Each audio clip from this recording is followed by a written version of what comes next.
E a Agricultura BR agora deixa a cultura da soja e vamos falar um pouco a respeito do milho aqui no Brasil. Há uma grande expectativa em relação à segunda safra brasileira desta cultura, que pode ser recorde. Por enquanto, o que vai acontecendo no campo deve trazer a conferência dessa expectativa. Por outro lado, os embarques de milho tradicionalmente são mais fracos nesta época do ano.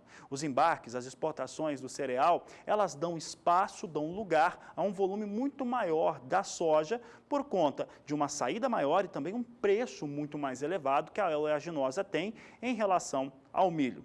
Tanto é que, se nós considerarmos historicamente, os números de embarque para milho no Brasil não estão tão mais baixos assim. Estão mais baixos historicamente, mas não são tão mais baixos assim. Agora, quando você compara com março de 2016, aí sim, os embarques de março de 2017 ficam aí pouco acima de 10% daquilo que foi embarcado no ano passado. Isso aconteceu porque, primeiro, que havia uma demanda muito forte internacional sobre o cereal e, segundo, havia também um aproveitamento aqui interno em relação a vender milho para o cenário internacional, porque a conversão em reais, na hora que você investia em dólar e convertia em reais, era muito interessante. Você tinha um dólar que era pelo menos 60 centavos mais alto do que o valor praticado atualmente. Com isso, nós temos um embarque de milho para o mês de março de apenas 243 mil toneladas, é o que você confere na Agricultura BR. Nós temos aqui março de 2017 com 243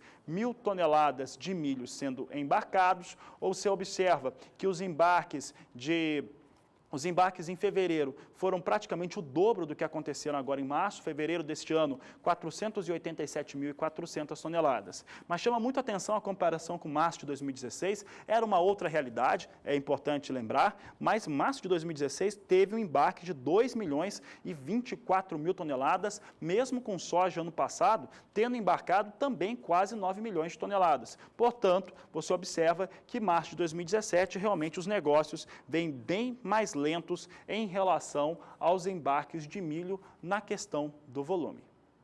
Olha, se o volume é baixo, não pode ter uma receita também que mude um pouco esse cenário. A receita também é bem pouca em relação àquilo que foi faturado no mês de fevereiro deste ano e também em março do ano passado, e fica mais ou menos na metade daquilo que tinha sido faturado um mês antes. Observe que março de 2017 contou com faturamento de 43 milhões de dólares, fevereiro deste ano, 86 milhões e 200 mil dólares. Março de 2016, com aquele embarque forte acima de 2 milhões de toneladas, teve um faturamento de 337 milhões e 900 mil dólares. Portanto, temos aqui uma situação bem distinta entre o que aconteceu em março deste ano e também março de 2016. Nós continuamos falando a respeito do milho, porque se por um lado nós tivemos um volume muito mais baixo de embarques e um faturamento igualmente pequeno, por outro lado, março de 2017 tem um valor de tonelada em dólares mais elevado do que em fevereiro deste ano e também março do ano passado. Veja comigo aqui os dados, você observa aqui comigo que março de 2017 teve o valor médio por tonelada de 177 dólares, fevereiro ligeiramente abaixo, 176 dólares e 90 centes, março de 2016, 167 dólares por tonelada. Portanto, observe que março de 2017 tem um valor em dólares 10 dólares acima daquilo que era praticado no ano passado. A principal atração para as vendas que teve, aqueles embarques mais volumosos nesse período do último ano, em 2016, foi exatamente a conversão. Como o dólar estava mais alto, o faturamento em reais foi muito mais elevado. A segunda safra de milho do Brasil se encontra nos campos e até o momento tem recebido um clima favorável ao seu desenvolvimento.